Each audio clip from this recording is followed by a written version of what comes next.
तो एक्सरसाइज 1.2 में पहला क्वेश्चन दिया है, prove that root 5 is irrational number. ठीक है, इरेशनल है ये प्रूव करके बताना है। तो सबसे पहले सोल्यूशन में हम स्टार्ट करते हैं क्या, let us assume root 5 is rational. ठीक है, रेशनल हम इसको मान लेते हैं। क्लियर? तो रेशनल अगर मानेंगे तो मैं कर दिया a upon b equal to root 5 और यहां पे लिख दिया मैंने where a and b are integer where b is not equal to 0 and co-prime।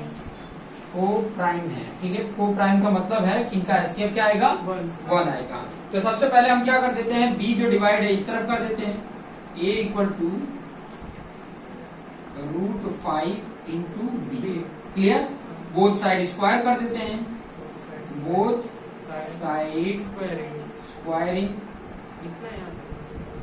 इतना स्क्वायरिंग करने पे ये हो गया a स्क्वायर, यहाँ रूट 5 का स्क्वायर 5 हो जाता है और b का b स्क्वायर हो गया। ठीक है, अब यहाँ पर देखो कि a स्क्वायर डिवाइड बाई ये 5 करेंगे तो इसका क्वोशिएंट b स्क्वायर आ रहा है, इसका मतलब डिविजिबल है ये। तो हम यहाँ पर लिखेंगे 5, या तो लिखो 5 डिवाइड्स a स्क्वायर, 5 डिवाइड्स, या लिखो a स्क्वायर डिविजिबल बाई 5, वो भी लिख सकते हो, जो भी आपको लिखे। तो ऐसे लिख दो 5 divides a square and as well as 5 divides a। 5 a को भी डिवाइड कर रहा है। अब इसका एग्जांपल मैं आपको थोड़ा समझा देता हूँ, बहुतों को मन में डाउट होता है। जैसे सपोज जो मैं बोलूं कि 5 जो होता है ना डिवाइड कर रहा है कोई स्क्वायर टर्म है, तो स्क्वायर टर्म कौन सा हो सकता है, 25 हो सकता है। ठीक है, और क्या हो सकता है, बहुत सारे नंबर हो सकते हैं, जैसे 100 हो सकता है। जैसे मैं बोला 100 ले लिया, ठीक है, तो 100 मतलब 10 का स्क्वायर है। ठीक है, 10 का स्क्वायर मतलब यहाँ पे जो मैंने a स्क्वायर बोला ना वो a की जगह पर 10 है, समझ लो। ठीक है, अगर ये इसको डिवाइड कर रहा है तो इसका मतलब 5 डिवाइड्स 10।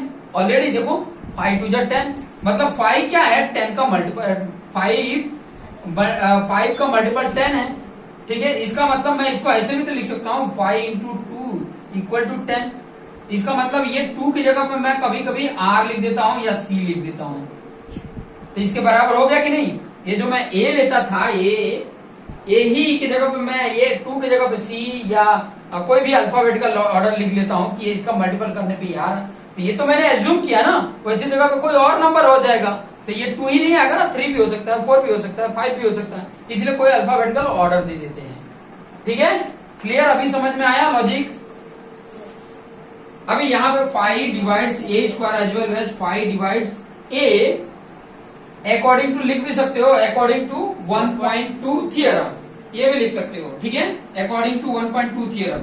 इतना हुआ, उसके बाद आप क्या करोगे, अभी यहाँ पे लिख सकते हो कि 5c इक्वल टू ए ले लिया मैंने, ए की जगह पे क्या लिख लिया 5c, या a इक्वल टू 5c लिख लेता हूँ, a इक्वल टू 5c, मतलब 5 का कोई नंबर मल्टीपल करने पे ही डिवाइड हो रहा है ना। डिवाइड अगर है ये तो कितनी बार में डिवाइड करता है, इसी क्वोशिएंट है, वो क्वोशिएंट का मल्टीपल में मैं कुछ भी आ सकता है, 2 आ सकता है, 3 आ सकता है, 4 आ सकता है, तो मैंने मान लिया ac है। ठीक है, अभी ये जो a इक्वल टू 5c है, इक्वेशन नंबर 1 में मैं पुट कर दूंगा, तो लिख देंगे putting the value of a equal to 5c in equation 1।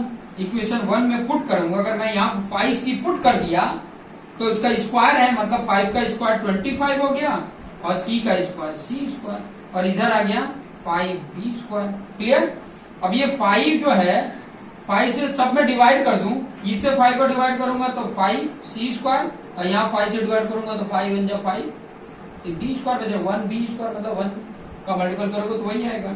अभी इस कंडीशन में आप देखोगे, अभी यहाँ 5 इधर है, तो इसका मतलब ये उससे डिवाइड करने पे आ रहा है, इधर मल्टीपल है तो इधर डालकर डिवाइड करने पे, तो इसका मतलब ये भी लिख सकते हो यहाँ पे कि 5 डिवाइड्स, ये सेंटेंस को लिखो b square as well as 5 divides B, ठीक है, 5 divides B.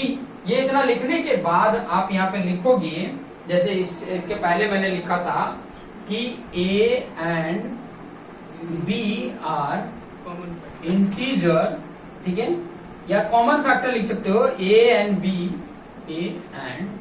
B are integers and has common factor is क्या है, 5। कॉमन फैक्टर इज 5, दोनों का 5 है, ठीक है।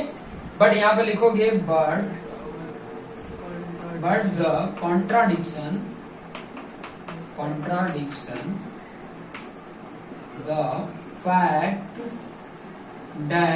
the fact that A and B have no common factor other than मतलब दूसरा कोई, other than 1, ठीक है। other than 1 मतलब एक से ज्यादा कोई फैक्टर नहीं हो सकते हैं, ठीक है। hence क्या मिला, hence our assumptions is wrong, hence our assumptions, जो हमने assumption लिया था, assume किया था, वो क्या है, is wrong.